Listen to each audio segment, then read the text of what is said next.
ਸਤਿ ਸ੍ਰੀ ਅਕਾਲ। Punjabi radio USA ਸੁਣ ਰਹੇ ਦੇਖ ਰਹੇ ਸਾਰੇ ਹੀ ਸਰੋਤਿਆਂ ਦਰਸ਼ਕਾਂ ਨੂੰ ਜੀ ਆਇਆਂ ਨੂੰ। ਮੈਂ ਰਾਜਕਨਵੀਰ ਸਿੰਘ, ਜੁੜ ਚੁੱਕੇ ਨੇ ਹਰਜੋਤ ਸਿੰਘ ਖਾਲਸਾ ਜੀ। ਸਵਾਗਤ ਹੈ। ਸਤਿ ਸ੍ਰੀ ਅਕਾਲ ਜੀ। ਸਤਿ ਸ਼੍ਰੀ ਅਕਾਲ, ਧੰਨਵਾਦ ਜੀ ਆਇਆਂ ਨੂੰ। ਪੰਜਾਬੀ ਰੇਡੀਓ USA ਦੇ ਜਿੰਨੇ ਵੀ ਸਰੋਤੇ ਸਾਡੇ ਸਾਰੇ ਹੀ AM ਸਟੇਸ਼ਨਸ, FM ਸਟੇਸ਼ਨਸ, ਘਰਾਂ ਦੇ ਵਿੱਚ ਰੇਡੀਓ ਸੈਟਸ ਦੇ ਰਾਹੀਂ, ਟੈਲੀਫੋਨ ਦੇ ਰਾਹੀਂ, ਫੇਸਬੁੱਕ, YouTube ਤੇ ਲਾਈਵ ਦੇਖ ਰਹੇ ਹੋ, ਸੁਣ ਰਹੇ ਹੋ, ਸਾਰਿਆਂ ਨੂੰ ਜੀ ਆਇਆਂ ਨੂੰ ਤੇ ਬਹੁਤ ਹੀ ਪਿਆਰ ਤੇ ਸਤਿਕਾਰ ਭਰੀ ਸਤਿ ਸ਼੍ਰੀ ਅਕਾਲ ਸਰੋਤਿਓ। ਅੱਜ ਮਈ ਦੀ 16 ਤਰੀਕ ਆ, ਦਿਨ ਸ਼ੁੱਕਰਵਾਰ। ਤੁਹਾਡੇ ਲਈ ਸ਼ਾਮ ਦਾ ਅਪਡੇਟ ਕੈਲੀਫੋਰਨੀਆ ਪ੍ਰੋਗਰਾਮ ਲੈ ਕੇ ਹਾਜ਼ਰ ਹੋਏ ਆ। ਪ੍ਰੋਗਰਾਮ ਨੂੰ ਸਪਾਂਸਰ ਕਰਦੇ ਨੇ ਖਾਲਸਾ ਇੰਸ਼ੋਰੈਂਸ ਏਜੰਸੀ, ਜਿਨ੍ਹਾਂ ਦੇ ਕੋਲੋਂ ਹਰ ਇੱਕ ਤਰੀਕੇ ਦੀ ਇੰਸ਼ੋਰੈਂਸ ਕਰਵਾ ਸਕਦੇ ਹੋ। ਇੰਸ਼ੋਰੈਂਸ ਬਾਰੇ ਪਤਾ ਕਰਨ ਲਈ ਕਾਲ ਕਰ ਸਕਦੇ ਹੋ 408-272-2500। Turkiana immigration law firm, US immigration ਦਾ ਹੋਵੇ ਕਿਸੇ ਵੀ ਤਰੀਕੇ ਦਾ ਕੰਮ। Call attorney J Turkiana 415-909-0503। Gurbachan Singh Nagra Sacramento, Sarabjit Singh Kulwinder Kaur Dhoot Yuba City, Gurdev Singh Sohal Antelope, Gursahib Singh Bakersfield, Amarjit Avtar Singh Manzil Clovis, Paramjit Singh Dakha Berkeley. ਇਹਨਾਂ ਸਾਰਿਆਂ ਦਾ ਧੰਨਵਾਦ। ਜੇ ਤੁਸੀਂ ਵੀ ਇਸ ਪ੍ਰੋਗਰਾਮ ਨੂੰ ਸਪਾਂਸਰ ਕਰਨਾ ਚਾਹੁੰਦੇ ਹੋ, ਸੰਪਰਕ ਕਰ ਸਕਦੇ ਹੋ 408-722-7698 ਦੇ ਉੱਤੇ। ਹਾਂਜੀ, ਅੱਜ ਦੀਆਂ ਖਬਰਾਂ ਵੱਲ ਚੱਲੀਏ ਤੇ ਸਭ ਤੋਂ ਪਹਿਲਾਂ ਜਿਹੜੀ US ਦੀ ਸੁਪਰੀਮ ਕੋਰਟ ਆ, ਉਹਨਾਂ ਨੇ temporary block aliens enemies act ਨੂੰ ਲੈ ਕੇ ਉਹ ਉਸੇ ਤਰ੍ਹਾਂ ਰੱਖਿਆ ਹੈਗਾ, ਤਾਂ ਕਿ ਕੋਈ ਕਿਸੇ ਨੂੰ ਵੀ ਵੈਨਜ਼ੂਏਲਨ ਜਿਹੜੇ ਹੈਗੇ ਆ ਉਹਨਾਂ ਨੂੰ ਡਿਪੋਰਟ ਨਾ ਕੀਤਾ ਜਾ ਸਕੇ। ਸੋ ਕਿਉਂਕਿ ਅਕਿਊਜ਼ ਇਹ ਕੀਤਾ ਜਾਂਦਾ ਸੀ ਵੀ ਇਹ ਜਿਹੜੇ ਵਾਇਲੈਂਟ ਗੈਂਗ ਦੇ ਮੈਂਬਰ ਆ, ਤੇ ਬਾਅਦ ਦੇ ਵਿੱਚ ਉਹਨਾਂ ਨੂੰ ਚੱਕ ਕੇ ਤੇ ਡਿਪੋਰਟ ਕਰ ਦਿੱਤਾ ਜਾਂਦਾ ਸੀ। ਸੋ ਅਲਟੀਮੇਟਲੀ ਇਹ ਕੇਸ ਲੋਅਰ ਕੋਰਟਸ ਤਾਂ ਕਈਆਂ ਨੇ ਇਸ ਨੂੰ ਬਲੌਕ ਕਰਤਾ ਸੀ, ਪਰ ਸੁਪਰੀਮ ਕੋਰਟ ਨੇ ਅੱਜ ਇਸ ਨੂੰ ਜਿਹੜਾ ਆ ਉਹ ਬਲੌਕ ਜਿਹੜਾ ਪੂਰੀ ਤਰ੍ਹਾਂ ਕਰ ਦਿੱਤਾ ਹੈਗਾ। 1798 ਦਾ ਜਿਹੜਾ ਏਲੀਅਨ ਐਨਮੀ ਐਕਟ ਆ, ਇਹ ਜਿਹੜਾ ਇਸ ਟਾਈਮ ਮਸਲਾ ਚੱਲ ਰਿਹਾ ਸੀ ਟੈਕਸਸ ਦੇ ਵਿੱਚ, ਕੁਛ ਜਿਹੜੇ ਇਮੀਗ੍ਰੈਂਟਸ ਆ ਉਹਨਾਂ ਨੂੰ ਵੈਨੇਜ਼ੁਏਲਾ ਦੇ ਜਿਹੜੇ ਗੈਂਗ ਮੈਂਬਰ ਕਥਿਤ ਤੌਰ ਤੇ ਮੰਨੇ ਜਾਂਦੇ ਆ ਵੀ ਉਹਨਾਂ ਨੂੰ ਅਲ ਸਲਵਾਡੋਰ ਦੀ ਜੇਲ੍ਹ ਦੇ ਵਿੱਚ ਘੱਲਿਆ ਜਾ ਸਕੇ, ਜਿੱਦਾਂ ਪਹਿਲਾਂ ਉਹਨਾਂ ਨੇ ਘੱਲਿਆ ਸੀਗਾ। ਸੋ ਸੁਪਰੀਮ ਕੋਰਟ ਨੇ ਅੱਜ 7-2 ਦੇ ਨਾਲ ਇਹ ਜਿਹੜਾ ਫੈਸਲਾ ਹਰਜੋਤ ਸਿੰਘ ਜੀ ਕਹਿੰਦੇ ਵੀ ਸੁਣਾਇਆ ਆ, ਜਿਸ ਦੇ ਵਿੱਚ ਜਿਹੜੀ ਸੁਪਰੀਮ ਕੋਰਟ ਨੇ ਇਹ ਆਖਿਆ ਆ ਵੀ ਇਸ ਤਰੀਕੇ ਦੇ ਨਾਲ ਤੁਸੀਂ ਇਹਨਾਂ ਨੂੰ ਨਹੀਂ ਘੱਲ ਸਕਦੇ ਹੈਗੇ। ਉਧਰ ਇਹ ਖਬਰ ਜਿਹੜੇ ਆ ਉਹ ਸੁਣਦਿਆਂ ਹੀ ਰਾਸ਼ਟਰਪਤੀ ਟਰੰਪ ਨੇ ਸੁਪਰੀਮ ਕੋਰਟ ਦੀ ਜਿਹੜੀ ਰੂਲਿੰਗ ਆ ਉਸ ਨੂੰ ਵੀ ਸਲੈਮ ਕੀਤਾ ਹੈ। ਉਹਨਾਂ ਨੇ ਇਸ ਨੂੰ ਮਾੜਾ ਜਿਹੜਾ ਆ ਉਹ ਆਖਿਆ ਆ। ਸੋ ਕਹਿੰਦੇ ਵੀ ਡੈਪੂਟੇਸ਼ਨ ਕਰਨੀ ਹੈ ਕਰੋ, ਉਹਦੇ ਵਿੱਚ ਕੋਈ ਚੱਕਰ ਨਹੀਂ, ਪਰ ਤੁਹਾਡੀ ਕੋਰਟ ਹੀਅਰਿੰਗ ਹੋਣੀ ਜਿਹੜੀ ਆ ਉਹ ਜ਼ਰੂਰੀ ਹੈਗੀ ਆ। ਸੋ 1798 ਦੇ ਇਸ ਕਾਨੂੰਨ ਦੀ ਵਰਤੋਂ ਕਰਦੇ ਹੋਏ ਰਾਸ਼ਟਰਪਤੀ ਟਰੰਪ ਲੋਕਾਂ ਨੂੰ ਬਗੈਰ ਕਿਸੇ ਜਿਹੜੇ ਜੀ ਕੋਰਟ ਦੇ ਸਿਸਟਮ ਚੋਂ ਜਾਏ ਬਗੈਰ ਹੀ ਉਹਨਾਂ ਨੂੰ ਡਿਪੋਰਟ ਕਰਨ ਵਾਲੇ ਪਾਸੇ ਨੂੰ ਜਿਹੜਾ ਉਹ ਸੋਚ ਰਹੇ ਸੀਗੇ, ਪਰ ਇਸ ਮਾਮਲੇ ਦੇ ਵਿੱਚ ਹੁਣ ਸੁਪਰੀਮ ਕੋਰਟ ਨੇ ਇਹਨਾਂ ਦੇ ਹੱਥ ਜਿਹੜੇ ਉਹ ਇੱਕ ਹਿਸਾਬ ਦੇ ਨਾਲ ਬੰਨ੍ਹ ਦਿੱਤੇ ਆ। ਟਰੰਪ ਉਹਨਾਂ ਨੇ ਕਿਹਾ ਵੀ ਇਸ ਫੈਸਲੇ ਦੇ ਨਾਲ ਜਿਹੜੇ ਕ੍ਰਿਮੀਨਲਸ ਆ ਉਹ ਮੁਲਕ ਦੇ ਵਿੱਚ ਹੋਰ ਵੀ ਜ਼ਿਆਦਾ ਆਉਣਗੇ, ਤੇ ਕਹਿੰਦੇ ਵੀ ਜਿਹੜੀ ਅਮਰੀਕਨ ਪਬਲਿਕ ਆ ਉਹਨਾਂ ਨੂੰ ਇਸ ਦਾ ਬਹੁਤ ਜ਼ਿਆਦਾ ਨੁਕਸਾਨ ਹੋਊਗਾ। ਕਹਿੰਦੇ ਸੁਪਰੀਮ ਕੋਰਟ ਮੈਨੂੰ ਉਹ ਕੰਮ ਨਹੀਂ ਕਰਨ ਦੇ ਰਿਹਾ ਜਿਸ ਦੇ ਲਈ ਮੈਨੂੰ ਇਲੈਕਟ ਕੀਤਾ ਗਿਆ ਸੀਗਾ। ਸੋ ਜਿੱਦਾਂ ਇਹਨਾਂ ਨੂੰ ਪਹਿਲਾਂ ਵੀ ਇੱਕ ਵਾਰੀ ਟਰੰਪ ਉਹਨਾਂ ਨੂੰ ਪੁੱਛਿਆ ਗਿਆ ਸੀਗਾ ਵੀ ਤੁਸੀਂ ਸੰਵਿਧਾਨ ਨੂੰ ਲੈ ਕੇ ਕਿੱਦਾਂ ਜਿਹੜਾ ਉਹ ਸੋਚਦੇ ਆ, ਸੋ ਉਹ ਸਾਰੀਆਂ ਚੀਜ਼ਾਂ ਕਿਤੇ ਨਾ ਕਿਤੇ ਉਹ ਪੇਸ਼ ਕਰ ਰਿਹਾ ਵੀ ਭਾਈ ਮੇਰੀ ਜਿਹੜੀ ਉਹ ਜ਼ਰੂਰ ਚੱਲਣੀ ਚਾਹੀਦੀ ਆ, ਅਦਾਲਤਾਂ ਜਿਹੜੀਆਂ ਜੋ ਮਰਜ਼ੀ ਸੋਚਦੀਆਂ ਰਹਿਣ। ਪਰ ਹਾਲ ਦੀ ਘੜੀ ਸੁਪਰੀਮ ਕੋਰਟ ਨੇ ਜ਼ਰੂਰ ਉਹਨਾਂ ਦੇ ਇਸ ਮਾਮਲੇ 'ਚ ਹੱਥ ਬੰਨ੍ਹਣ ਦੀ ਜਿਹੜੀ ਕੋਸ਼ਿਸ਼ ਕੀਤੀ ਆ, ਪਰ ਇਹ ਦੇਖਣਾ ਹੋਊਗਾ ਵੀ ਕੀ ਕੋਰਟ ਦੀ ਜਿਹੜੀ ਰੂਲਿੰਗ ਆ ਉਸ ਨੂੰ ਉਹ ਸੁਣਦੇ ਆ, ਨਹੀਂ ਸੁਣਦੇ ਆ, ਜਾਂ ਉਹਦੇ ਉੱਤੋਂ ਦੀ ਜਿਹੜਾ ਉਹ ਜਾਂਦੇ ਆ। ਇਹ ਇੱਕ ਵੱਡਾ ਜਿਹੜਾ ਉਹ ਮਸਲਾ ਜਿਹੜਾ ਉਹ ਰਹੇਗਾ। ਜਿੱਦਾਂ ਕਿਲਮਰ ਗਾਰਸੀਆ ਦੇ ਮਾਮਲੇ 'ਚ ਉਹਨੂੰ ਵਾਪਸ ਲਿਆਉਣ ਦੇ ਲਈ ਕਾਫੀ ਅਦਾਲਤਾਂ ਉਹਨਾਂ ਨੂੰ ਕਹਿ ਚੁੱਕੀਆਂ, ਪਰ ਉਹਨਾਂ ਨੇ ਅਜੇ ਤੱਕ ਉਸ ਨੂੰ ਵਾਪਸ ਨਹੀਂ ਲਿਆਂਦਾ ਹੈਗਾ। ਜੀ, ਅਗਲੀ ਖਬਰ ਵੱਲ ਚੱਲੀਏ। ਜਿਹੜੇ ਟਰੰਪ ਆਫੀਸ਼ੀਅਲਸ ਆ ਉਹ ਇੱਕ ਪ੍ਰੈਜ਼ੀਡੈਂਟ ਜੋ ਬਾਈਡਨ ਹੋਣਾ ਦੀ ਜੋ ਇੰਟਰਵਿਊ ਹੋਈ ਸੀ ਸੰਨ 2023 ਦੇ ਵਿੱਚ, ਉਹ ਇੰਟਰਵਿਊ ਨੂੰ ਰਿਲੀਜ਼ ਕਰਨ ਜਾ ਰਹੇ ਹੈਗੇ ਆ। ਇਹ ਅੱਜ ਖਬਰ ਆਈ ਹੈਗੀ ਆ। ਕਹਿੰਦੇ ਵੀ 2023 ਦੇ ਵਿੱਚ ਵੀ ਜਿਹੜੀ ਇੰਟਰਵਿਊ ਹੋਈ ਸੀ, ਉਸ ਇੰਟਰਵਿਊ ਦੇ ਦੌਰਾਨ ਵੀ ਜਿਹੜੇ ਬਾਈਡਨ ਹੋਣੀ ਸੀਗੇ ਕੌਂਸਲ ਦੇ ਨਾਲ ਜੋ ਹੋਈ ਸੀ, ਸਪੈਸ਼ਲ ਕੌਂਸਲ ਦੇ ਨਾਲ, ਤੇ ਉਹ ਬਹੁਤ ਸਾਰੀਆਂ ਚੀਜ਼ਾਂ ਯਾਦ ਨਹੀਂ ਰੱਖ ਰਹੇ ਸੀ। ਉਹਨਾਂ ਨੂੰ ਪੱਕਾ ਪਤਾ ਚੱਲ ਰਿਹਾ ਸੀ ਵੀ ਬਾਈਡਨ ਹੋਣਾ ਦੀ ਮੈਮਰੀ ਦੇ ਵਿੱਚ ਲੈਪਸਸ ਹੈਗੇ ਆ। ਸੋ ਜੇ ਸਨ 2023 ਦੇ ਵਿੱਚ ਇਹ ਸਾਰਾ ਕੁਝ ਸੀ ਤੇ 2024 ਚ ਫਿਰ ਉਹਨਾਂ ਨੂੰ ਕਿਉਂ ਕੈਂਡੀਡੇਟ ਬਣਾਇਆ ਗਿਆ, ਤੇ 2024 ਦੇ ਵਿੱਚ ਤਾਂ ਬਿਲਕੁਲ ਡੈਮੋਕ੍ਰੇਟਸ ਨੂੰ ਵਧੀਆ ਕੈਂਡੀਡੇਟ ਲੈ ਕੇ ਆਉਣਾ ਚਾਹੀਦਾ ਸੀ ਜੇ ਉਹ ਬਿਮਾਰ ਸੀਗੇ, ਮੈਂਟਲੀ ਪੂਰੇ ਅਲਰਟ ਨਹੀਂ ਸੀਗੇ। ਸੋ ਇਹ ਕਹਿੰਦੇ ਵੀ ਜਿਹੜੀ ਸਪੈਸ਼ਲ ਕਾਉਂਸਲ ਦੇ ਨਾਲ ਆਡੀਓ ਦੀ ਜਿਹੜੀ ਉਹਨਾਂ ਨੇ ਉਹਨਾਂ ਦੀ ਜਿਹੜੀ ਰਿਕਾਰਡਿੰਗ ਹੈਗੀ ਆ, ਉਹ ਪੂਰੀ ਤੁਸੀਂ ਦੇਖ ਸਕਦੇ ਆ, ਮੇਰੇ ਖਿਆਲ ਨਾਲ ਰਿਲੀਜ਼ ਕਰਨ ਵਾਲੀ ਆ, ਤੇ ਸੁਣ ਸਕਦੇ ਆ ਵੀ ਕਿਸ ਤਰ੍ਹਾਂ ਪ੍ਰੈਜ਼ੀਡੈਂਟ ਬਾਈਡਨ ਹੁਣੀ ਬਿਲਕੁਲ ਜਿਹੜਾ ਸਹੀ ਜਵਾਬ ਆ ਗੱਲ ਦਾ ਉਹ ਨਹੀਂ ਦੇ ਰਿਹਾ, ਤੇ ਕੋਸ਼ਿਸ਼ ਕਰ ਰਹੇ ਹੈਗੇ ਆ ਵੀ ਮੈਂ ਉਸ ਗੱਲ ਦਾ ਜਵਾਬ ਦੇਵਾਂ। ਜੀ, ਕਹਿੰਦੇ ਵੀ ਇਸ ਆਡੀਓ ਦੇ ਵਿੱਚ ਜਿਹੜਾ ਪਤਾ ਲੱਗ ਰਿਹਾ ਵੀ ਬਹੁਤ ਲੰਮੀਆਂ ਜਿੱਦਾਂ ਪੌਜ਼ ਆ, ਚੁੱਪ ਹੋ ਜਾਂਦੇ ਸੀਗੇ। ਜੋ ਬਾਈਡਨ ਕਹਿੰਦੇ ਸਟਰਗਲ ਕੀਤਾ ਉਹਨਾਂ ਨੇ ਇਹ ਯਾਦ ਕਰਨ ਦੇ ਵਿੱਚ ਵੀ ਕਦ ਉਹਨਾਂ ਦੇ ਜਿਹੜੇ ਮੁੰਡੇ ਦੀ ਜਿਹੜੀ ਆ ਉਹ ਮੌਤ ਹੋਈ ਸੀ ਜਦੋਂ ਵਾਈਸ ਪ੍ਰੈਜ਼ੀਡੈਂਟ ਦੇ ਆਫਿਸ ਨੂੰ ਉਹਨਾਂ ਨੇ ਛੱਡਿਆ ਸੀ, ਕਿਹੜੇ ਸਾਲ ਦੇ ਵਿੱਚ ਟਰੰਪ ਆ ਉਹ ਇਲੈਕਟ ਹੋਏ, ਕਲਾਸੀਫਾਈਡ ਡਾਕੂਮੈਂਟਸ ਉਹਨਾਂ ਕੋਲ ਹੈਗੇ ਆ ਨਹੀਂ ਹੈਗੇ ਆ। ਇਹ ਜਿਹੜੇ ਸਪੈਸ਼ਲ ਕਾਉਂਸਲ ਆ ਉਸ ਟਾਈਮ ਦੇ ਉੱਤੇ ਜਿਹੜੇ ਡਿਪਾਰਟਮੈਂਟ ਆਫ ਜਸਟਿਸ ਨੇ ਲਗਾਇਆ ਸੀਗਾ ਰੋਬਰਟ ਹਰਡ ਨੂੰ, ਤੇ ਉਹਨਾਂ ਨੇ ਉਦੋਂ ਕਿਹਾ ਸੀਗਾ ਵੀ ਬੁਢਾਪੇ 'ਚ ਇਦਾਂ ਜਿਹੜੀਆਂ ਹੋ ਜਾਂਦੀਆਂ ਆ, ਪਰ ਹੁਣ ਇਹ ਗੱਲਾਂ ਜਿਹੜੀਆਂ ਥੋੜ੍ਹੀਆਂ ਜਿਹੀਆਂ ਹੋਰ ਸਾਹਮਣੇ ਆ ਰਹੀਆਂ। ਬਾਈਡਨ ਹੁਣਾਂ ਦੇ ਕਾਰਜਕਾਲ ਹੁਣ ਖਤਮ ਹੋਣ ਤੋਂ ਬਾਅਦ 'ਚ ਇੱਕ ਜਿਹੜੀ ਕਿਤਾਬ ਆ ਰਹੀ ਆ, ਤੇ ਹੁਣ ਆ ਜਿਹੜੀ ਸਪੈਸ਼ਲ ਕਾਉਂਸਲ ਦੀ ਇੰਟਰਵਿਊ ਜਿਹੜੀ ਉਹ ਆਊਗੀ, ਉਹ ਉਹਨਾਂ ਸਾਰੇ ਲੋਕਾਂ ਦੀ ਉਸ ਗੱਲ ਦੇ ਉੱਤੇ ਇੱਕ ਹਿਸਾਬ ਦੇ ਨਾਲ ਕਹਿੰਦੇ ਵੀ ਸਹੀ ਲਾਊਗੀ ਜਿਹੜੇ ਕਹਿੰਦੇ ਰਹੇ ਵੀ ਮੈਂਟਲੀ ਕੇਪੇਬਲ ਨਹੀਂ ਸੀਗੇ ਰਾਸ਼ਟਰਪਤੀ ਬਾਈਡਨ ਆਪਣੇ ਜਿਹੜੇ ਆ ਉਹ ਕਾਰਜਕਾਲ ਦੇ ਦੌਰਾਨ, ਵੀ ਪ੍ਰੈਜ਼ੀਡੈਂਟ ਅਸਲ 'ਚ ਹੈ ਕੌਣ ਆ।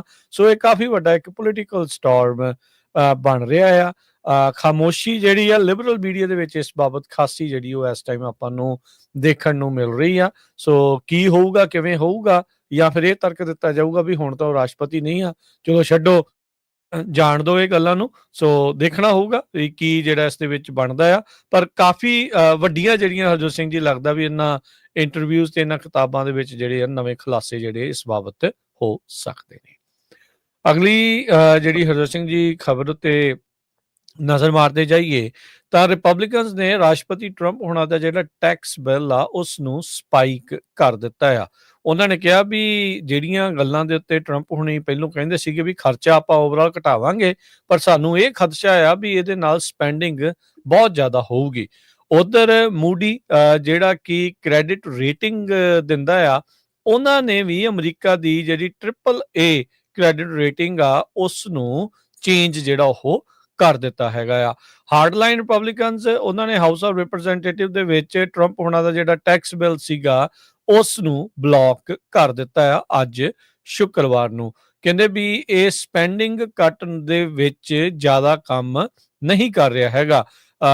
ਜਿਹੜਾ ਮੂਡੀਜ਼ ਆ ਉਹਨਾਂ ਨੇ ਫੈਡਰਲ ਸਰਕਾਰ US ਦੀ ਉਹਨਾਂ ਦੀ ਜਿਹੜੀ ਟੌਪ ਟੀਅਰ ਕ੍ਰੈਡਿਟ ਰੇਟਿੰਗ ਆ ਉਸ ਤੋਂ ਵੀ ਜਿਹੜਾ ਵਾਪਸ ਲੈ ਲਿਆ ਆ।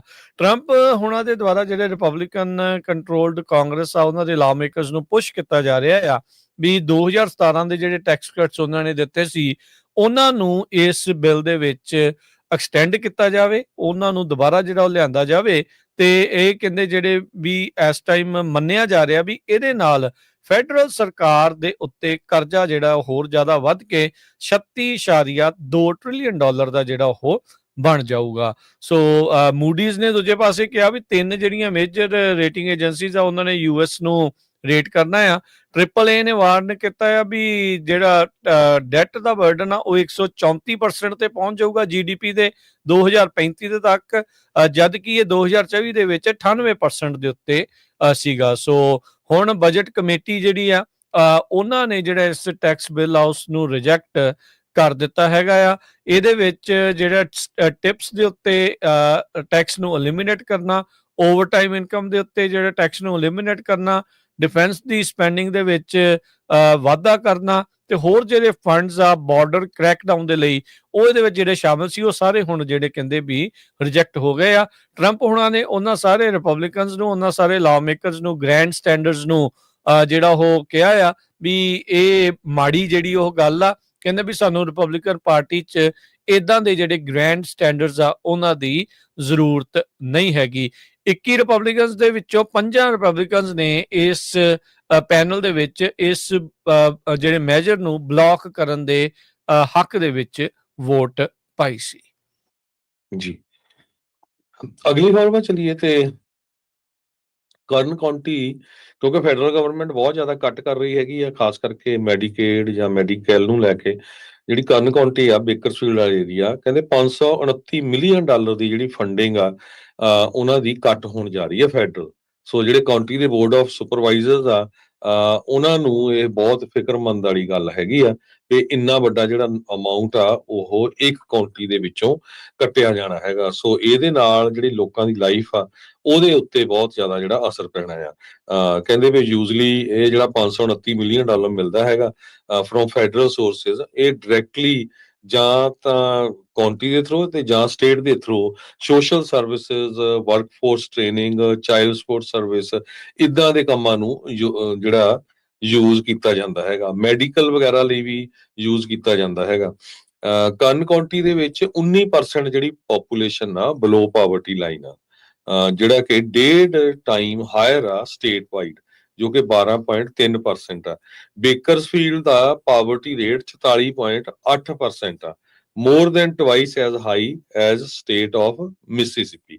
ਸੋ ਇਦਾਂ ਦੀ ਜਿਹੜੀ ਕੰਡੀਸ਼ਨ ਹੈਗੀ ਆ, ਤੇ ਜਦੋਂ ਇੰਨਾ ਘੱਟ ਹੋਵੇ ਤੇ ਕਾਉਂਟੀ ਦੀਆਂ ਜਿਹੜੀਆਂ ਹੋਰ ਸਰਵਿਸਿਜ਼ ਹੁੰਦੀਆਂ ਆ, ਜਿਸ ਤਰ੍ਹਾਂ ਮੈਂ ਤੁਹਾਨੂੰ ਦੱਸਿਆ ਹੀ ਹੈਗੀਆਂ ਸਾਰੀਆਂ, ਉਹਨਾਂ ਦੇ ਉੱਤੇ ਬਹੁਤ ਵੱਡਾ ਅਸਰ ਪਊਗਾ। ਜੀ, ਮੈਡੀਕੇਡ ਦੀ ਜਿਹੜੀ ਹਰਜੋਤ ਸਿੰਘ ਜੀ ਗੱਲ ਕਰਦੇ ਜਾਈਏ ਤਾਂ ਸਟੇਟ ਪੱਧਰ ਦੇ ਉੱਤੇ ਵੀ ਗੈਵਿਨ ਨਿਊਸਮ ਹੋਣਾ ਨੇ ਇਹਦੇ ਵਿੱਚ ਜਿਹੜੇ ਅਨਡਾਕੂਮੈਂਟਡ ਇਮੀਗ੍ਰੈਂਟਸ ਆ ਉਹਨਾਂ ਦੀ ਮੈਡੀਕਲ ਨੂੰ ਫਰੀਜ਼ ਕਰਨ ਦਾ ਜਿਹੜਾ ਪ੍ਰਪੋਜ਼ਲ ਆ ਉਹ ਲਿਆਂਦਾ ਆ, ਤੇ ਕਹਿੰਦੇ ਵੀ ਕਈਆਂ ਦੇ ਦੁਆਰਾ ਇਸ ਦੀ ਵਿਰੋਧਤਾ ਵੀ ਹੁਣ ਜਤਾਈ ਜਾ ਰਹੀ ਆ।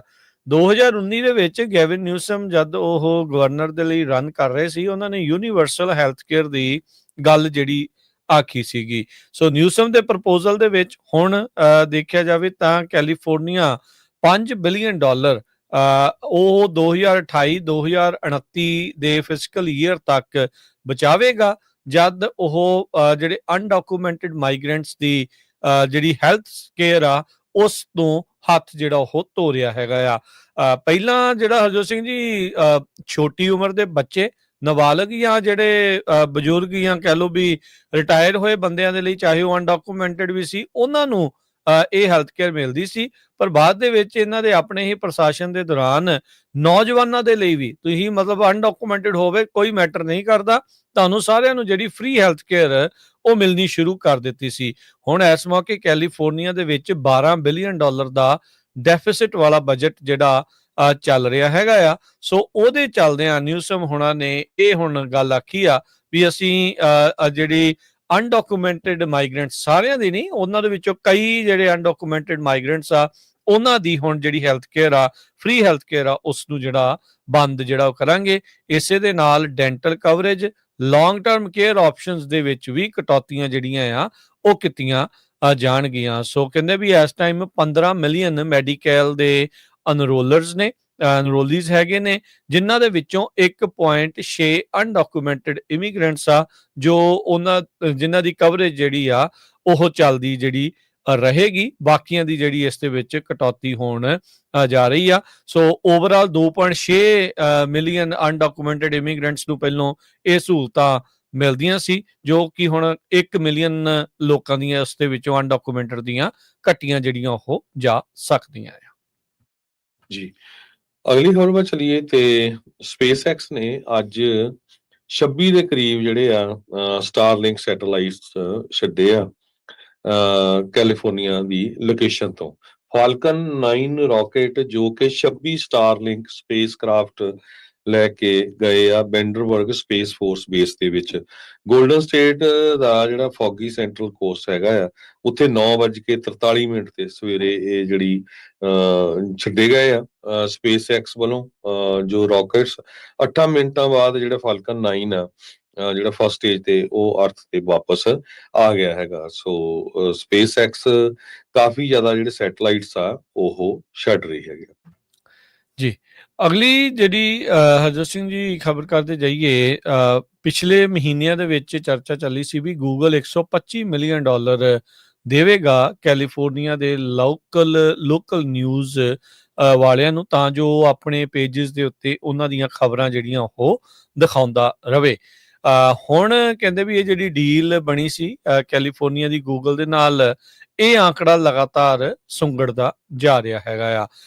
ਗਵਰਨਰ ਨਿਊਸਮ ਨੇ ਇੱਕ ਜਿਹੜਾ ਬਜਟ ਪ੍ਰਪੋਜ਼ਲ ਦੇ ਵਿੱਚ, ਇਸ ਦੇ ਵਿੱਚ ਵੀ ਜਿਹੜਾ ਕਹਿ ਲਓ ਵੀ ਕਟੌਤੀ ਕਹਿੰਦੇ ਆ ਉਹ ਕਰ ਦਿੱਤੀ ਹੈਗੀ ਆ।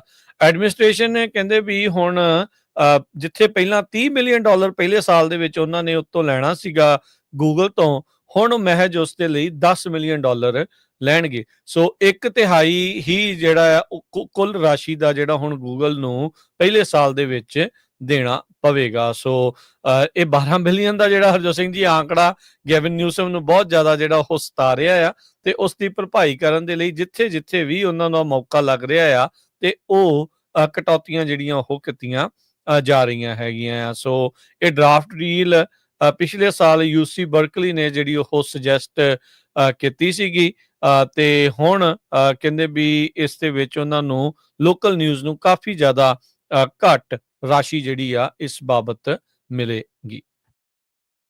ਕੁਝ ਕੁ ਲੋਕਲ ਸ਼ਹਿਰਾਂ ਦੀਆਂ ਜੇ ਖਬਰਾਂ ਕਰਦੇ ਜਾਈਏ, ਸੈਨੋਜ਼ੇ ਦੇ ਮੇਅਰ ਨੇ ਇਹ ਮੰਨਿਆ ਆ ਵੀ ਅਸੀਂ ਜੋ ਚਾਹੁੰਦੇ ਸੀ ਜਿੰਨੇ ਘਰ ਹਰ ਸਾਲ ਬਣਾਏ ਜਾਣ, ਉਹ ਨਹੀਂ ਬਣਾ ਸਕੇ। ਕਹਿੰਦੇ ਵੀ ਸਿਟੀ ਦੇ ਕੋਲ ਸਿਟੀ ਨੂੰ ਬਹੁਤ ਸਾਰੇ ਘਰਾਂ ਦੀ ਜ਼ਰੂਰਤ ਆ, ਜਾਂ ਸਿਟੀ ਦੇ ਵਿੱਚ ਰਹਿੰਦੇ ਜਿਹੜੇ ਵਸਿੰਦੇ ਆ। ਕਹਿੰਦੇ ਵੀ ਜੇ 8000 ਯੂਨਿਟ ਐਵਰੀ ਈਅਰ ਬਣਾਈਏ ਤੇ ਆਉਣ ਵਾਲੇ 7 ਸਾਲਾਂ 'ਚ ਲਗਾਤਾਰ ਬਣਦੇ ਰਹਿਣ, ਫੇਰ ਜਾ ਕੇ ਕਿਤੇ ਜਿਹੜਾ ਆ ਸੈਨੋਜ਼ੇ ਦੀ ਪ੍ਰੋਬਲਮ ਸੋਲਵ ਹੋ ਸਕਦੀ ਹੈਗੀ ਆ। ਕਹਿੰਦੇ ਵੀ ਬਹੁਤੀ problem red tape for housing projects ਨੂੰ ਲੈ ਕੇ ਆ। ਟੈਰਿਫ ਦਾ ਵੀ ਇੱਕ ਰੀਜ਼ਨ ਹੈਗਾ ਆ। ਲੰਬਰ ਦੇ ਉੱਤੇ ਕਾਫੀ ਜ਼ਿਆਦਾ ਜਿਹੜਾ ਟੈਕਸ ਆ, ਹੋਰ ਬਿਲਡਿੰਗ ਸਪਲਾਈਜ਼ ਦੇ ਉੱਤੇ, ਤੇ ਸੋ ਮੋਸਟਲੀ ਇਹ ਰੀਜ਼ਨ ਹੈਗਾ ਜਿਹਦੇ ਕਰਕੇ ਇੰਨੇ ਜ਼ਿਆਦਾ ਪ੍ਰੋਜੈਕਟ ਨਹੀਂ ਬਣ ਰਹੇ ਹੈਗੇ। ਕਹਿੰਦੇ ਮੈਂ ਗਵਰਨਰ ਦੇ ਨਾਲ ਰਲ ਕੇ ਇਹ ਜ਼ਰੂਰ ਫਿਗਰ ਆਊਟ ਕਰਨ ਜਾ ਰਿਹਾ ਹੈ ਕਿ ਕਿਸ ਤਰ੍ਹਾਂ ਵੱਧ ਤੋਂ ਵੱਧ ਹੋਰ ਜਿਹੜੀਆਂ ਘਰ ਆ ਉਹ ਬੇ ਏਰੀਏ ਦੇ ਵਿੱਚ, ਖਾਸ ਕਰਕੇ ਸੈਨੋਜ਼ੇ ਸ਼ਹਿਰ ਦੇ ਵਿੱਚ ਹੋਰ ਬਣਾਏ ਜਾ ਸਕਣ। ਜੀ, ਇੱਕ ਜੱਜ ਆ, ਉਹਨਾਂ ਨੇ ਉਸ ਪਲਾਨ ਨੂੰ ਹਰੀ ਝੰਡੀ ਦਿੱਤੀ ਆ, ਜਿਸ ਦੇ ਨਾਲ ਜਿਹੜੇ 100 ਤੋਂ ਵੱਧ ਜਿਹੜੇ ਯੂਥ ਨੇ ਉਹ ਲਾਸ ਐਂਜਲਸ ਜੁਵੈਨਲ ਹਾਲ ਦੇ ਵਿੱਚੋਂ ਉਹਨਾਂ ਨੂੰ ਮੂਵ ਆਊਟ ਕੀਤਾ ਜਾਊਗਾ। ਕਹਿੰਦੇ ਵੀ ਇਸ ਥਾਂ ਦੇ ਉੱਤੇ ਬਹੁਤ ਸਾਰੇ ਰਾਈਟਸ, ਓਵਰਡੋਜ਼ਸ ਤੇ ਸੋ ਕਾਲਡ ਗਲੈਡੀਏਟਰ ਫਾਈਟਸ ਜਿਹੜੀਆਂ ਆ ਉਹ ਪਿਛਲੇ ਸਾਲਾਂ 'ਚ ਹੁੰਦੀਆਂ ਰਹੀਆਂ ਆ। ਲਾਸ ਐਂਜਲਸ ਕਾਉਂਟੀ ਦੇ ਸੁਪੀਰੀਅਰ ਜੱਜ ਮਿਗਲ ਐਸਪੀਨੋਜ਼ਾ, ਉਹਨਾਂ ਨੇ LA ਕਾਉਂਟੀ ਪ੍ਰੋਬੇਸ਼ਨ ਡਿਪਾਰਟਮੈਂਟ ਦੇ ਉਸ ਪਲਾਨ ਨੂੰ ਹਰੀ ਝੰਡੀ ਦਿੱਤੀ ਹੈ, ਜਿਸ ਦੇ ਨਾਲ ਦਰਜਨਾਂ ਜਿਹੜੇ ਡਿਟੇਨੀ ਆ ਲਾਸ ਪੈਦਰੀਨੋਜ਼ ਜੁਵੈਨਲ ਹਾਲ ਜਿਹੜਾ ਡਾਊਨੀ 'ਚ ਆ, ਉੱਥੋਂ ਉਹਨਾਂ ਨੂੰ ਰੀਲੋਕੇਟ ਕੀਤਾ ਜਾਵੇਗਾ। ਓਵਰਸਾਈਟ ਬਾਡੀ ਨੇ ਇਸ ਹਾਲ ਨੂੰ ਪੂਰੀ ਤਰ੍ਹਾਂ ਬੰਦ ਕਰਨ ਦੀ ਜਿਹੜੀ ਆ ਸਿਫਾਰਿਸ਼ ਕੀਤੀ ਸੀ। ਡਾਊਨੀ ਫੈਸਿਲਿਟੀ ਦੇ ਵਿੱਚ ਤਕਰੀਬਨ 270 ਜਿਹੜੇ ਯੂਥ ਆ ਉਹ ਇਸ ਟਾਈਮ ਰੱਖੇ ਗਏ ਨੇ, ਜਿਨ੍ਹਾਂ ਦੀ ਉਮਰ 15 ਤੋਂ 18 ਸਾਲ ਦੇ ਦਰਮਿਆਨ ਆ, ਤੇ ਪਿਛਲੇ ਦਸੰਬਰ ਤੋਂ ਹੀ ਇਹਨਾਂ ਦਾ ਜਿਹੜਾ ਉਹ ਰੌਲਾ ਰੱਪਾ ਪੈ ਰਿਹਾ ਹੈ। ਖਾਸ ਕਰਕੇ ਜਿਹੜੀਆਂ ਗਲੈਡੀਏਟਰ ਫਾਈਟਸ, ਵੀ ਨਿਆਣਿਆਂ ਨੂੰ ਆਪਸ ਦੇ ਵਿੱਚ ਇੱਕ ਹਿਸਾਬ ਦੇ ਨਾਲ ਲੜਾਇਆ ਜਾਂਦਾ ਸੀ, ਤੇ ਉਹਨਾਂ ਤੇ ਪੈਸੇ ਜਿਹੜੇ ਡਾਲਰ ਆ ਉਹ ਲਗਾਏ ਜਾਂਦੇ ਸੀਗੇ। ਸੋ ਪ੍ਰੋਬੇਸ਼ਨ ਡਿਪਾਰਟਮੈਂਟ ਨੇ ਪਲਾਨ ਬਣਾਇਆ ਵੀ ਇਸ ਜੁਵੈਨਲ ਹਾਲ ਨੂੰ ਡੀਪਾਪੂਲੇਟ ਕੀਤਾ ਜਾਊਗਾ, ਤੇ ਕਹਿੰਦੇ ਘੱਟੋ ਘੱਟ ਜੂਨ ਮਹੀਨੇ ਤੱਕ 103 ਜਿਹੜੇ ਯੂਥ ਨੇ ਉਹਨਾਂ ਨੂੰ ਉੱਥੋਂ ਰੀਲੋਕੇਟ ਕਰ ਦਿੱਤਾ ਜਾਵੇਗਾ। ਇੱਕ ਖਬਰ ਫ੍ਰਿਜ਼ਨੋ ਤੋਂ ਆ ਰਹੀ ਆ। ਫ੍ਰਿਜ਼ਨੋ ਏਰੀਏ ਦੇ ਵਿੱਚ ਜਿਹੜੇ CHP ਆ, ਉਹ ਕਹਿੰਦੇ ਵੀ ਜਿਹੜੇ ਫ੍ਰਿਜ਼ਨੋ ਦੇ ਹਾਈਵੇਜ਼ ਹੈਗੇ ਆ, ਖਾਸ ਕਰਕੇ 41, 99, 168 ਤੇ 180, ਉਹਨਾਂ ਦੇ ਉੱਤੇ ਜੋ ਆਪਣੀ ਪ੍ਰੈਜ਼ੈਂਸ ਆ ਉਹ ਬਹੁਤ ਜ਼ਿਆਦਾ ਵਧਾਉਣ ਜਾ ਰਹੇ ਹੈਗੇ ਆ। ਖਾਸ ਕਰਕੇ ਕਹਿੰਦੇ ਵੀ ਅਸੀਂ ਮੋਟਰਸਾਈਕਲ ਰਾਈਡਰਸ ਤੇ ਉਹਨਾਂ ਡਰਾਈਵਰਸ ਨੂੰ ਦੇਖਾਂਗੇ ਜੋ ਸਪੀਡਿੰਗ ਕਰਦੇ ਆ, ਜਾਂ ਟੂ ਕਲੋਜ਼ਲੀ ਫੋਲੋ ਕਰਦੇ ਆ, ਜਾਂ ਅਨਸੇਫ ਲੇਨ ਚੇਂਜ ਕਰਦੇ ਆ, ਜਾਂ ਇੰਪਰੋਪਰਲੀ ਟਰਨ ਕਰਦੇ ਹੈਗੇ ਆ। ਕਹਿੰਦੇ ਭਈ ਪ੍ਰੋਜੈਕਟ ਇਹਨਾਂ ਦਾ ਆਲਰੇਡੀ ਸ਼ੁਰੂ ਹੋ ਗਿਆ, ਤੇ ਜਦੋਂ ਇਹ ਸ਼ੁਰੂ ਹੋਇਆ ਤੇ 10 ਘੰਟਿਆਂ ਦੇ ਵਿੱਚ 95 ਟਿਕਟਾਂ ਇਸ਼ੂ ਕੀਤੀਆਂ ਗਈਆਂ ਆ ਇਹਨਾਂ ਹਾਈਵੇਜ਼ ਤੇ। ਸੋ ਖਾਸ ਕਰਕੇ ਫ੍ਰਿਜ਼ਨੋ ਕਾਉਂਟੀ ਏਰੀਏ ਦੇ ਜਿਹੜੇ ਲੋਕ ਇਹਨਾਂ ਹਾਈਵੇਜ਼ ਨੂੰ ਯੂਜ਼ ਕਰਦੇ ਆ, ਬੜੇ ਹੀ ਧਿਆਨ ਦੇ ਨਾਲ ਜਾਓ। ਟਿਕਟਾਂ ਬਹੁਤ ਜ਼ਿਆਦਾ ਮਿਲ ਰਹੀਆਂ। ਸਤੰਬਰ 30, 2025 ਤੱਕ ਕਹਿੰਦੇ ਇਹ ਸਾਡਾ ਜਿਹੜਾ ਪ੍ਰੋਜੈਕਟ ਆ ਚੱਲਣਾ ਆ। ਕਾਰਨ ਕੀ ਆ ਕਿ 2023 ਚ 107 ਇੰਜਰੀ ਕ੍ਰੈਸ਼ਸ ਹੋਏ, ਜਿਨ੍ਹਾਂ ਦੇ ਵਿੱਚ 9 ਜਾਣਿਆਂ ਦੀ ਮੌਤ ਹੋਈ। ਜੀ। ਐਲਏ ਕਾਉਂਟੀ ਨੇ ਹਜ਼ਾਰਾਂ ਹੀ ਲੋਕਾਂ ਦਾ ਜਿਹੜਾ ਮੈਡੀਕਲ ਡੈਟ ਆ ਉਸ ਨੂੰ ਵਾਈਪ ਆਊਟ ਕਰ ਦਿੱਤਾ ਆ। ਕਹਿੰਦੇ ਵੀ ਅਨਇਨਕੋਰਪੋਰੇਟਡ ਏਰੀਆਜ਼ ਐਲਏ ਕਾਉਂਟੀ ਦੇ ਵਿੱਚ ਜਿਹੜੇ ਰੈਜ਼ੀਡੈਂਟਸ ਰਹਿ ਰਹੇ ਸੀ, ਜਿਨ੍ਹਾਂ ਦਾ ਆਊਟਸਟੈਂਡਿੰਗ ਮੈਡੀਕਲ ਡੈਟ ਸੀਗਾ, ਕਾਉਂਟੀ ਲੀਡਰਸ ਦੀ ਮਿਹਰਬਾਨੀ ਦੇ ਨਾਲ ਤੇ ਇੱਕ ਨੈਸ਼ਨਲ ਨਾਨ ਪ੍ਰੋਫਿਟ ਦੀ ਮਦਦ ਦੇ ਨਾਲ ਉਸ ਨੂੰ ਵਾਈਪ ਆਊਟ ਕਰ ਦਿੱਤਾ ਗਿਆ, ਯਾਨੀ ਕਿ ਉਹਨਾਂ ਦਾ ਮਾਫ ਜਿਹੜਾ ਉਹ ਹੋ ਗਿਆ ਆ। 134 ਐਲਏ ਕਾਉਂਟੀ ਦੇ ਜਿਹੜੇ ਰੈਜ਼ੀਡੈਂਟਸ ਆ ਉਹਨਾਂ ਨੂੰ ਕਹਿੰਦੇ ਨੋਟਿਸਿਸ ਮਿਲਣੇ ਸ਼ੁਰੂ ਹੋ ਜਾਣਗੇ, ਜਿਸ ਦੇ ਵਿੱਚ ਉਹਨਾਂ ਨੂੰ ਚਿੱਠੀ ਮਿਲੇਗੀ, ਖੁਸ਼ੀ ਵਾਲੀ ਖਬਰ ਮਿਲੇਗੀ ਵੀ ਉਹਨਾਂ ਦਾ ਜਿਹੜਾ ਮੈਡੀਕਲ ਡੈਟ ਆ, ਕਰਜ਼ਾ ਆ, ਉਸ ਨੂੰ ਹੁਣ ਫॉरगिव ਕਰ ਦਿੱਤਾ ਗਿਆ ਆ, ਮਾਫ ਕਰ ਦਿੱਤਾ ਗਿਆ ਆ। ਕਾਉਂਟੀ ਦੇ ਸੁਪਰਵਾਈਜ਼ਰ ਹੌਲੀ ਮਿਚਲ ਤੇ ਜੈਨਿਸ ਹਾਨ, ਉਹਨਾਂ ਨੂੰ ਕਹਿੰਦੇ ਵੀ ਇੱਕ ਯੂਨੈਨਿਮਸ ਸਪੋਰਟ ਮਿਲੀ ਸੀਗੀ, ਸਰਬਸੰਮਤੀ ਦੇ ਨਾਲ ਜਿਹੜੇ ਬੋਰਡ ਆਫ ਸੁਪਰਵਾਈਜ਼ਰ ਨੇ ਕਿਹਾ ਸੀਗਾ ਵੀ ਹਾਂ ਆਪਾਂ ਇਸ ਤਰੀਕੇ ਦੇ ਨਾਲ ਮਦਦ ਕਰਦੇ ਆ। ਇਹਨਾਂ ਨੇ ਇੱਕ non profit organisation undue medical debt ਦੇ ਨਾਲ ਪਾਰਟਨਰਸ਼ਿਪ ਕਰਕੇ ਇਹਨਾਂ ਲੋਕਾਂ ਨੂੰ ਜਿਹੜੀ ਮਦਦ ਆ ਉਹ ਪਹੁੰਚਾਈ ਆ ਤੇ ਉਹਨਾਂ ਦਾ ਕਰਜ਼ਾ ਜਿਹੜਾ ਉਹ ਮਾਫ ਹੋਇਆ ਆ।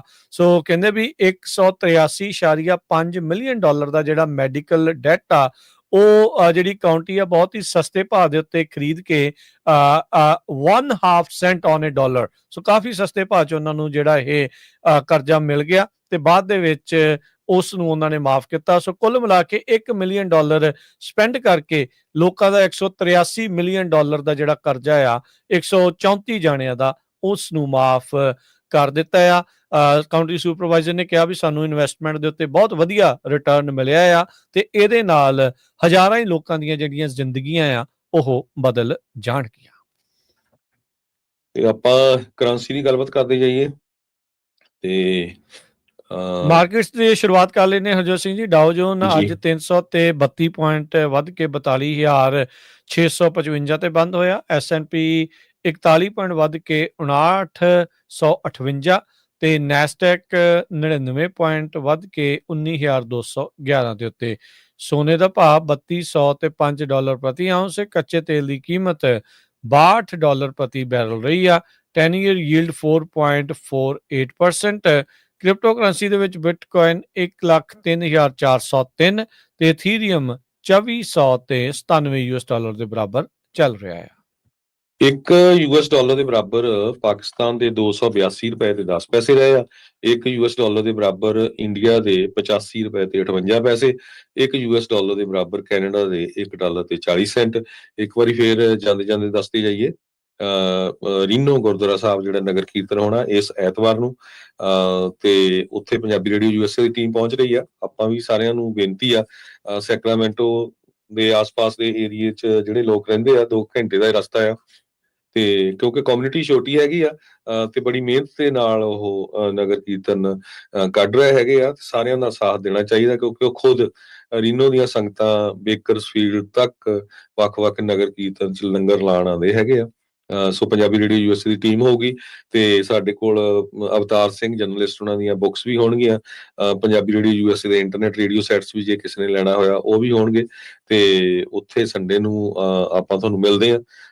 ਤੇ ਆਪਣੇ ਕੋਲ ਸਮਾਂ ਹੈਗਾ ਰਾਜਕਨਵੀਰ ਸਿੰਘ ਜੀ, ਜੇ ਸੰਗਤਾਂ ਨੂੰ ਦੱਸ ਦਈਏ ਨਗਰ ਕੀਰਤਨ ਦਾ? ਹਾਂਜੀ ਹਾਂਜੀ, ਕੋਈ ਨਹੀਂ, ਜ਼ਰੂਰ, ਬਿਲਕੁਲ ਦੱਸੋ ਜੀ। ਸੋ ਨਗਰ ਕੀਰਤਨ ਇੱਕ ਤਾਂ ਜਿਹੜਾ ਹਰਜੋਤ ਸਿੰਘ ਜੀ ਨੇ ਦੱਸਿਆ ਰੀਨੋ ਦੇ ਵਿੱਚ, ਉਹ ਜਿਹੜਾ ਪਰਸੋਂ ਨੂੰ 18 ਤਰੀਕ ਨੂੰ ਐਤਵਾਰ ਨੂੰ ਸੈਲਮੀ ਡਰਾਈਵ ਦੇ ਉੱਤੇ ਜਿਹੜਾ ਗੁਰਦੁਆਰਾ ਸਾਹਿਬ ਆ ਨਦਰਨ ਨਵਾਡਾ, ਜਿਹੜਾ ਰੀਨੋ ਨਵਾਡਾ ਦੇ ਵਿੱਚ ਗੁਰਦੁਆਰਾ ਸਾਹਿਬ, ਤੇ ਉੱਥੇ ਜਿਹੜੇ ਹੋਮ ਹਮਾ ਕੇ ਪਹੁੰਚੋ। ਤੇ ਬਾਕੀ ਜਿਹੜਾ 7 ਜੂਨ ਨੂੰ ਨਗਰ ਕੀਰਤਨ ਜਿਹੜਾ ਆ ਰਿਹਾ ਆ ਸ਼ਨੀਚਰਵਾਰ ਨੂੰ ਸੈਨ ਫਰਾਂਸਿਸਕੋ ਦੇ ਡਾਊਨਟਾਊਨ ਦੇ ਵਿੱਚ 88 2nd ਸਟਰੀਟ ਤੋਂ ਸ਼ੁਰੂ ਹੋ ਕੇ ਸਿਵਿਕ ਸੈਂਟਰ ਪਲਾਜ਼ਾ ਤੱਕ ਉਹ ਪਹੁੰਚੇਗਾ। ਤੇ ਉਹ 10 ਵਜੇ ਸ਼ਨੀਚਰਵਾਰ ਨੂੰ ਸਵੇਰੇ 10 ਵਜੇ ਜਿਹੜਾ 7 ਜੂਨ ਨੂੰ ਉੱਥੇ ਆਰੰਭਤਾ ਹੋਣੀ ਆ ਤੇ ਸਿਵਿਕ ਸੈਂਟਰ ਪਲਾਜ਼ਾ ਦੇ ਵਿੱਚ ਜਾ ਕੇ ਉਸ ਤੋਂ ਬਾਅਦ 'ਚ ਪੰਥਕ ਤਕਰੀਰਾਂ ਜਿਹੜੀਆਂ ਹੋਣਗੀਆਂ, ਸੋ ਉਸ ਨਗਰ ਕੀਰਤਨ ਦੇ ਵਿੱਚ ਸ਼ਮੂਲੀਅਤ ਜਿਹੜੀ ਉਹ ਕਰਨੀ ਆ। ਤੇ ਉਸ ਤੋਂ ਪਹਿਲਾਂ ਜਿਹੜਾ ਬੇਕਰਸਫੀਲਡ ਦੇ ਵਿੱਚ 1 ਤਰੀਕ ਨੂੰ ਸ਼ਹੀਦਾਂ ਦੀ ਯਾਦ ਦੇ ਵਿੱਚ ਉੱਥੇ ਵੀ ਇੱਕ ਨਗਰ ਕੀਰਤਨ ਸਜਾਇਆ ਜਿਹੜਾ ਉਹ ਜਾ ਰਿਹਾ ਆ। ਬੇਕਰਸਫੀਲਡ ਦੇ ਜਿਹੜੀਆਂ ਸੰਗਤਾਂ ਆ ਜੇ ਉਹ ਵੀ ਸਰਦਾਰ ਅਵਤਾਰ ਸਿੰਘ ਹੁਣਾਂ ਦੀ ਕਿਤਾਬ ਪ੍ਰਾਪਤ ਕਰਨ ਦੇ ਚਾਹਵਾਨ ਨੇ ਤਾਂ ਉਸ ਦਿਨ ਨਗਰ ਕੀਰਤਨ ਤੋਂ ਉਹ ਵੀ ਜਿਹੜੇ ਉੱਥੇ ਪ੍ਰਾਪਤ ਜਿਹੜੇ ਉਹ ਕਰ ਸਕਦੇ ਹੋ। 1 ਤਰੀਕ ਨੂੰ ਗੁਰਦੁਆਰਾ ਦਸ਼ਮੇਸ਼ ਦਰਬਾਰ ਜਿਹੜਾ ਬੇਕਰਸਫੀਲਡ ਆ ਉੱਥੇ ਨਗਰ ਕੀਰਤਨ ਸ਼ਹੀਦਾਂ ਦੀ ਯਾਦ ਦੇ ਵਿੱਚ ਉੱਥੇ ਸਜਾਇਆ ਜਾ ਰਿਹਾ। ਤੇ ਉਸ ਤੋਂ ਬਾਅਦ 'ਚ ਕੈਲੀਫੋਰਨੀਆ ਦਾ ਜਿਹੜਾ ਫਾਈਨੈਂਸ਼ੀਅਲ ਰਾਜਧਾਨੀ ਕਹਿ ਸਕਦੇ ਆ ਸੈਨ ਫਰਾਂਸਿਸਕੋ, ਉਹਦੇ ਜਿਹੜੇ ਡਾਊਨਟਾਊਨ ਦੇ ਵਿੱਚ 2nd ਸਟਰੀਟ ਤੋਂ ਸਿਵਿਕ ਸੈਂਟਰ ਪਲਾਜ਼ਾ ਤੱਕ ਜਿਹੜਾ ਨਗਰ ਕੀਰਤਨ ਆ ਉਹ 7 ਜੂਨ ਨੂੰ ਸ਼ਨੀਚਰਵਾਰ ਨੂੰ ਸਵੇਰੇ 10 ਵਜੇ ਜਿਹੜਾ ਆ ਉਹ ਸਜਾਇਆ ਜਾਣਾ ਆ। ਸੋ ਸਾਰੇ ਸਮਾਗਮਾਂ 'ਚ ਹੁਮ ਹੁਮਾ ਕੇ ਪਹੁੰਚਣ ਦੀ ਕਿਰਪਾਲਤਾ ਕਰੋ ਜੀ। ਹੁਣ ਸੋ ਲੈਂਦੇ ਆ ਇੱਥੇ ਜੀ ਹੀ ਸਰੋਤਿਆਂ ਤੋਂ ਇਜਾਜ਼ਤ ਲੈਂਦੇ ਆ। ਮੇਰੇ ਹਰਜੋਤ ਸਿੰਘ ਵੱਲੋਂ, ਮੇਰੇ ਰਾਜਕਨਵੀਰ ਸਿੰਘ ਵੱਲੋਂ ਸਭ ਨੂੰ ਪਿਆਰ ਭਰੀ ਸਤਿ ਸ੍ਰੀ ਅਕਾਲ। ਸੁਣਦੇ ਰਹੋ, ਦੇਖਦੇ ਰਹੋ ਪੰਜਾਬੀ ਰੇਡੀਓ USA। ਯੂਐਸ।